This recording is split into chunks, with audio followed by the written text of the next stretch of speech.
In 2017, astronomers using NASA's Kepler telescope found hints of evidence of what they thought could be the first exomoon ever detected, a moon orbiting a planet outside our solar system.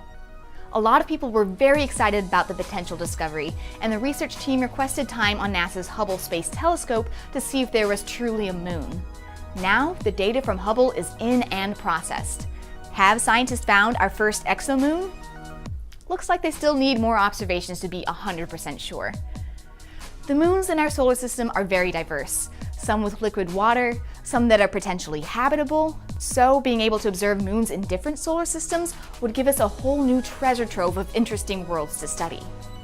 The team of astronomers from Columbia University sifted through data from 284 Kepler measurements of transiting exoplanets. A transit happens when a planet passes directly between us and its star and blocks out a small portion of the star's light, which produces a dip in the amount of light coming from that star over time, called a light curve. If there's a moon on either side of the planet, we might be able to see a second, smaller dip in the light curve. Making transit measurements and processing the data into a light curve can be very tricky though, so scientists need to observe multiple transits in order to get convincing evidence of an exoplanet or an exomoon. Out of the 284 planets the team looked at, they found one planet with an extra wobble in its light curve that might be a moon. This planet, Kepler-1625b, orbits its star once every 9.5 months, so it takes years to observe multiple transits. The team only had Kepler data from 3 transits of this exoplanet, so they sent a proposal to the Hubble Space Telescope to capture more data of this possible exomoon.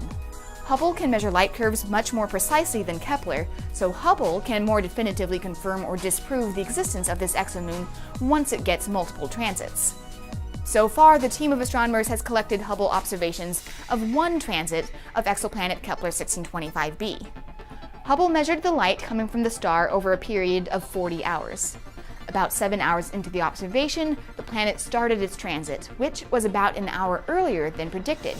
A tantalizing piece of evidence that the planet has a large moon, because a moon would cause the planet to wobble in its orbit.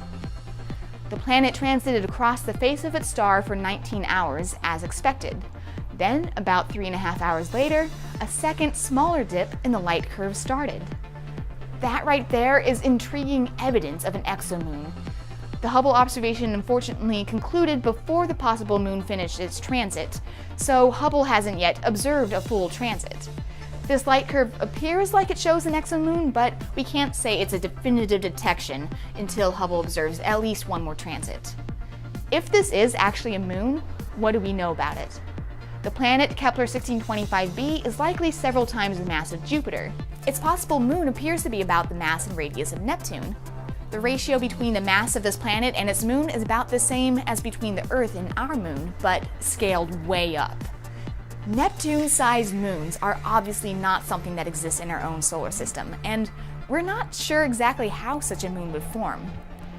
When scientists first started discovering exoplanets, a lot of them were several times the mass of Jupiter because big planets are easier to detect, so a similar thing may happen when discovering the first exomoons. Finding planets and moons so different from the ones in our own solar system gives us a lot more knowledge of the many diverse ways planetary systems can exist. In the near future, scientists hope to use the Hubble Space Telescope to try to confirm the discovery of this exomoon, and then they'll use Hubble for follow-up observations of other planetary systems discovered by observatories like Kepler and the recently launched Transiting Exoplanet Survey Satellite, TESS. And then the upcoming James Webb Space Telescope will be able to take high-precision measurements in infrared wavelengths, which combined with Hubble will allow for detailed characterizations of a whole bunch of really interesting exoplanets and likely exomoons. So, if you like planets, and honestly, who doesn't? Stay tuned to learn about all sorts of fascinating new worlds.